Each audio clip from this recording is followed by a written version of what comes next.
Obviously, the Tour de France is physically demanding, but it's mentally demanding for you as well. You're always at the front of that race. You're always pushing, working hard. You're constantly on edge.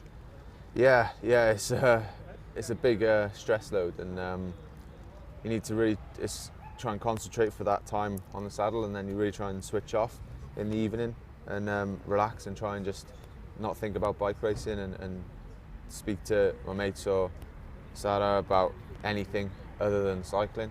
And and then obviously wearing the jersey as well as extra demands. You know, after the stage you always got to do the press and you know, which takes a good while, and anti-doping and stuff, and you always get to the hotel a good sort of half an hour after everyone else, where, you know, when you finish the stage, kind of first thing you want to do is just get a shower and put your feet up on the bus and have your food. But so that is different, but at the same time you're wearing the yellow jersey, so you got the buzz off that. So yeah, it's just a dream sort of race for me so far, and just really enjoying it.